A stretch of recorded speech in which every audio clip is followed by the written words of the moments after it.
What's up, everybody? Back at it with another video. Hope you're all having a blessed day. Hope everything's going well. A lot to catch up on. My last video I posted was from a while ago when I recorded it. So, since then, a lot of stuff has happened. Obviously, the big news with Charlie Kirk.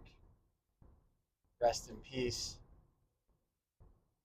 This has been a monumental event, and there's a big shift in the consciousness in society through his death.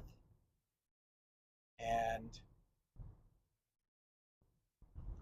I'm happy to see the love and support and just Americans have rallied around in finding some unity,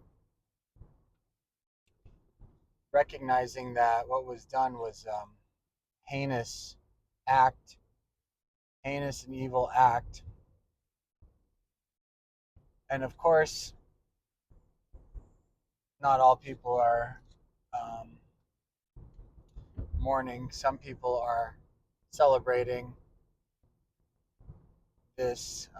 A lot of people are celebrating this act because they disagreed with Charlie's views, and it's despicable and sad to see.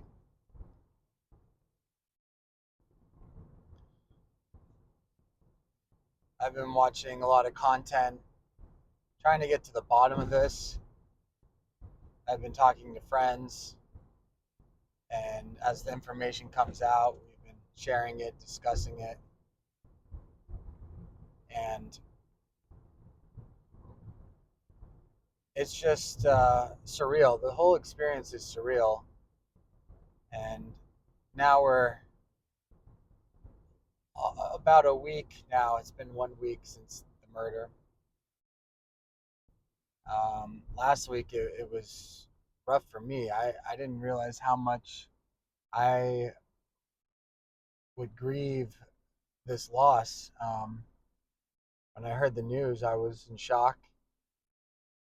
I wasn't a big Charlie Kirk fan, but after he died, I reflected on him and his life and what he did and what how influential he was, and the work that he did was really changing American conservatism. And you know, he was from here in Arizona, and I've just been seeing nothing but love and support, and this this state is rallying around. They're going to have a memorial for him at the Cardinal Stadium,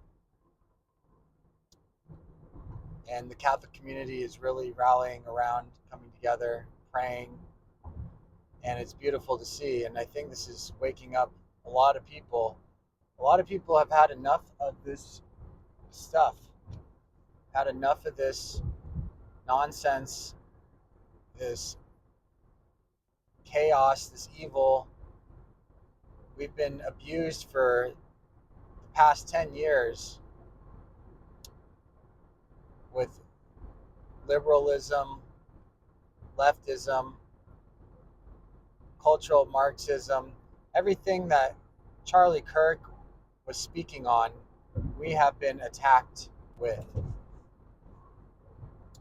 And Charlie just wanted to have a debate, have a discussion, have a public discourse in the place where you're supposed to do it, and that's on a college campus, which is supposed to be the exchange of ideas. But people did not want to hear his thoughts or his ideas and thought that he should be silenced. And if it wasn't silenced from the public domain, the public square, it was going to be They weren't going to silence his voice, they were going to silence him with a bullet. That's what happened. It's a tragedy, and it makes me sad, it makes me remorseful, it makes me sick. It makes me upset, and it's just a tragedy. I've been praying for him, I've been praying for his family, I've been offering up prayers. I'll continue to pray for him and for our country. I did not want to see the video, the gory up close video. I did see the one far away, the view from far away, but I didn't see the up close one. I had the option to, and I said, you know what? I don't need to have that trauma in my life, so I'm not going to watch it. Everyone was sharing it. What's encouraging to see is some people on the left have acknowledged this evil and nonsense and disavowed all of this violence. So not all liberals are on the same page with what's going on.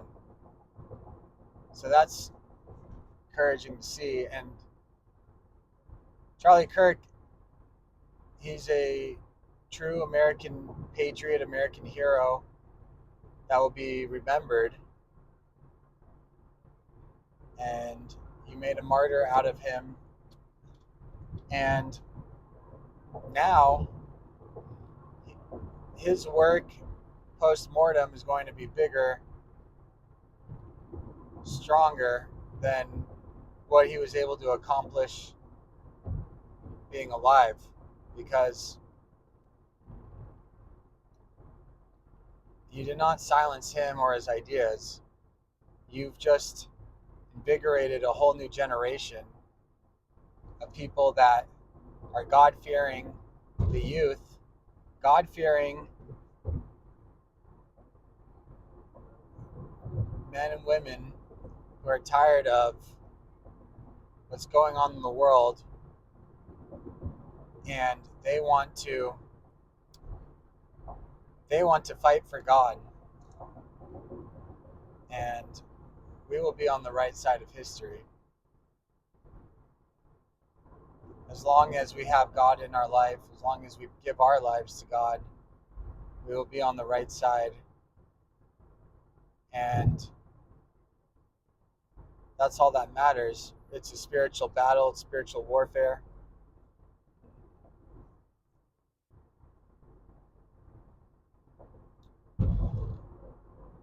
A lot is going to come out of this. We're still getting the details as to who is behind this, and a lot of theories out there.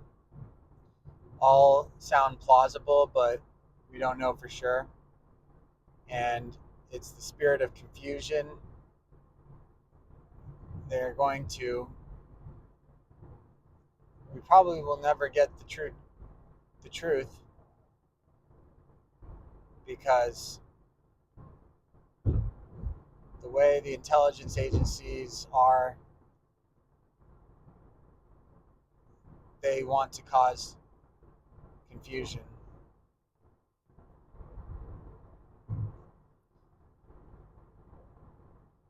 It's sad, and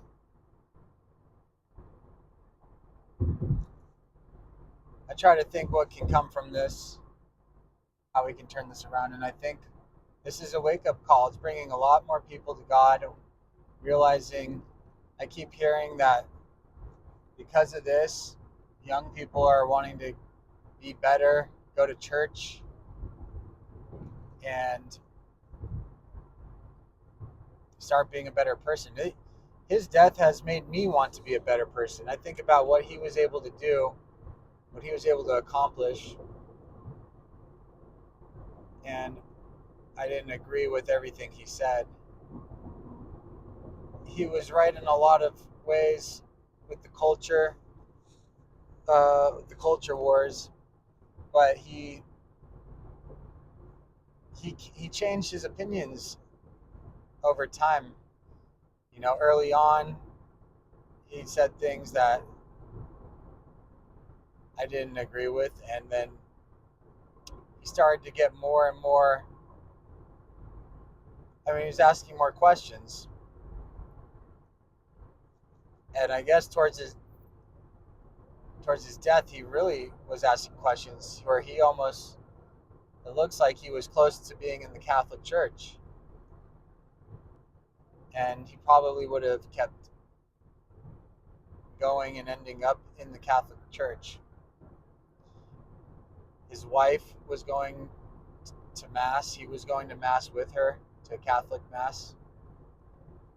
And according to Candace, he was praying the Rosary. So praise be to God. But yeah, seeing his death makes me realize, the guy was so young, and what he was able to do. He has inspired me to become a better person. And when I look back, he wasn't so edgy.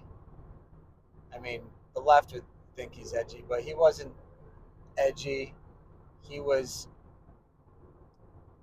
he had mass appeal to different demographics, and he was the face of mainstream conservatism. He helped get Donald Trump elected. And I went to his fest, his conference at AmFest. It was a great event. He got great speakers.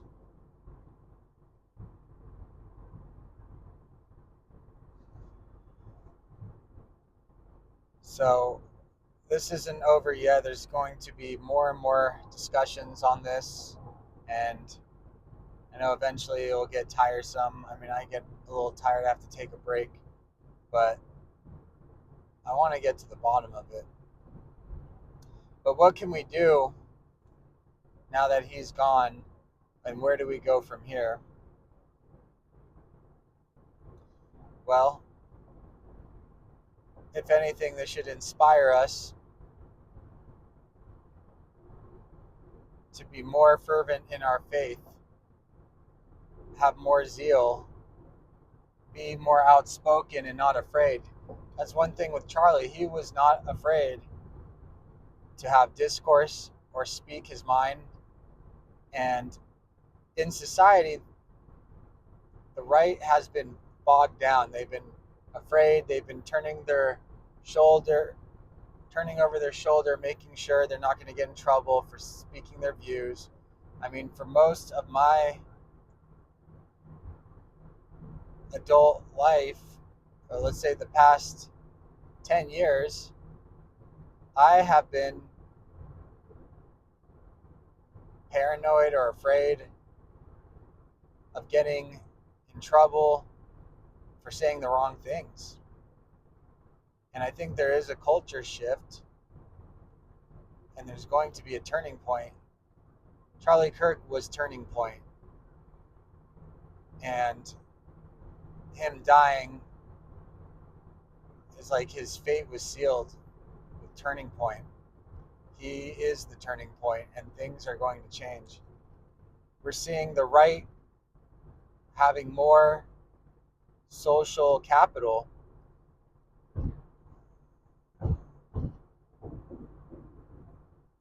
People who are celebrating Charlie's death are getting fired from their jobs, losing their positions, and the left created cancel culture, and now they reap what they sow. So Jimmy Kimmel, it was announced today that he is getting the show canceled indefinitely because he tried to blame the shooter or say that the shooter was a MAGA supporter and wouldn't backtrack, wouldn't retract his statements. So I guess they're canceling Jimmy Kimmel Live. So we're seeing that we can have influence if we have the courage to speak up. Yeah, we will be persecuted, but people are tired, and they are tired of the world that Satan has influenced. People are ready to fight for God because that's all we have. That's all we have to rely on. Nothing else in this world.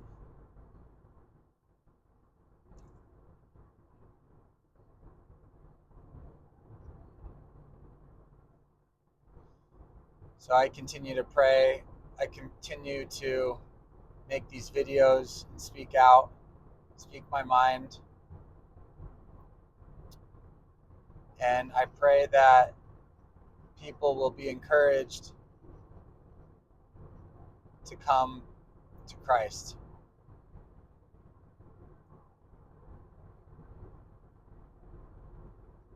So with that, talk to you guys soon. God bless. Day is full.